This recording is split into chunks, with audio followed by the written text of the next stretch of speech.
Order! Order! You are an incorrigible delinquent at times. Behave yourself, man!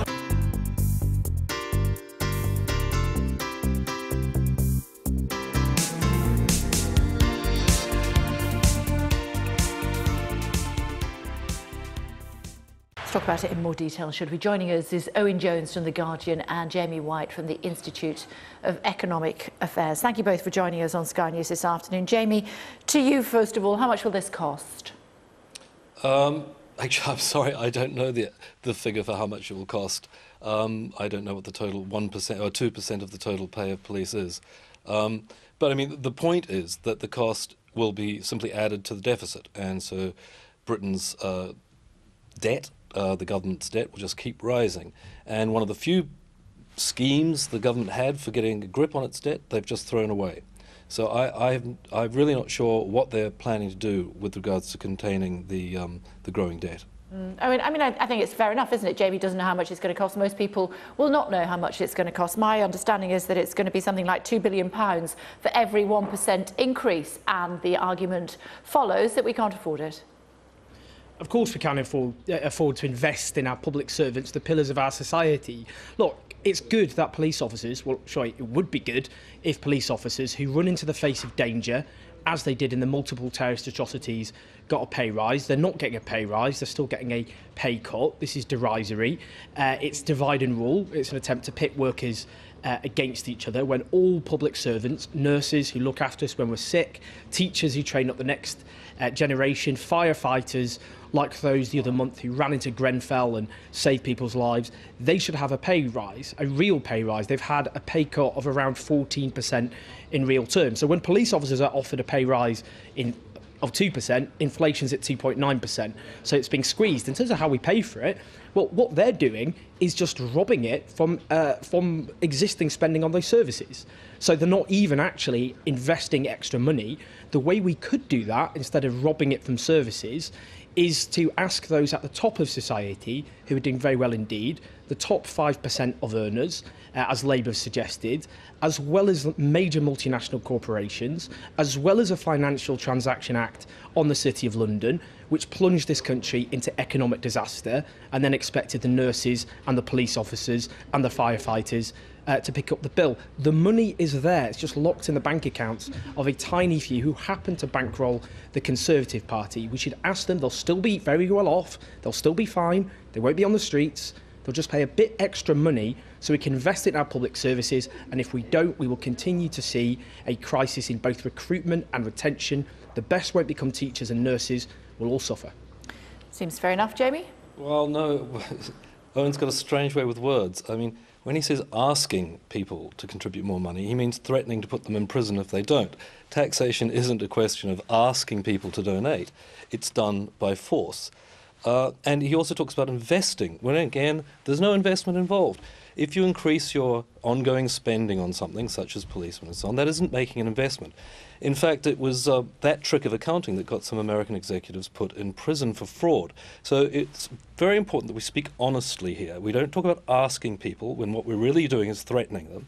And we don't talk about making investments when what we're really doing is increasing ongoing operating costs. So I would just like some straightforward speech here for a start. Then I would like to know what plans all these people have who want to see more and more spending have for getting a grip on the government's debt. I never hear that. There's no plan whatsoever. It is due to get bigger and bigger and bigger, and one day this will become a crisis unless people start getting serious. There you go, Owen. This wacky idea that taxation is theft. Taxation is the fee you pay, the subscription fee for living in a civilised society. Well, let me just finish. What people benefit from when they pay their taxes is an education service that trains both them up, as well as, if you're in a major company, your workforce. So let's talk about those big companies. I'm asking to pay a bit more money to go back to 2011, the level of corporation tax we had then, which is still lower than many industrialised advanced economies. They get the education service to train up the workforce. They get law and order to protect their property. They get the research and development that many of them depend on in terms of being entrepreneurial. That's often funded directly by the public sector themselves. We could go on. The in-work benefits that are used to subsidise poverty pay, the billions of pounds we spend topping up people's wages because employers don't pay their workers properly. Asking people, big companies, and those who are doing very well indeed. Well, it is. Well, okay. It's not asking. It's forcing. Please just speak plainly. Why do people go to prison if they don't pay their taxes? Can I just ask you a very clear question? Are you talking about abolishing tax in Britain? I mean, I'm not quite sure what you're saying. No, I'm asking for you to speak honestly. Stop using language dishonestly. We're talking about increasing taxes on those who are doing very well and large corporations. We can get bogged down, if you like, in semantics, but at the end of the day, all the viewers can see is somebody here who doesn't believe that nurses in a country where we've got nurses going to food banks, who've suffered a real terms dramatic fall in their pay, in firefighters and teachers, who have seen falling living standards, people we all depend on to educate the next generation, to save our lives. You don't think that their pay should go up in line with inflation at all? I have no idea what their pay should be. Well, can we ask that? Actually, I think this is quite an interesting point, Jamie. Do you think it's acceptable that after the banks plunged this country into a terrible disaster, the people who pick up the pieces are nurses and teachers by having their wages slashed? It's a very straightforward question. I have no idea what you mean by acceptable. I mean, the government bailed out the banks. It got itself in terrible fiscal trouble.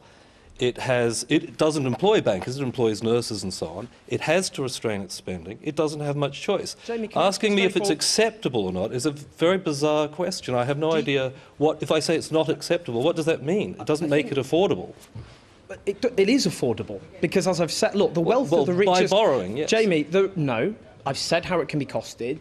The wealth of the richest 1,000 people doubled during this economic crisis. So whilst you got falling wages, both for private sector and public sector workers, the wealth of the richest 1,000 people more than doubled, and large corporations who depend on the work, the labour of millions of people in this country to function and make that money, they've seen booming profits. To ask them to pay a bit more tax, I'm not talking about a massive increase, we're still talking about what would leave them very well off indeed, so we can invest in our nurses and teachers. What is the problem with that, Jamie? There's a big problem with it, which is that if you increase tax rates, that's not the only effect. You don't simply take that money and everything stays the same.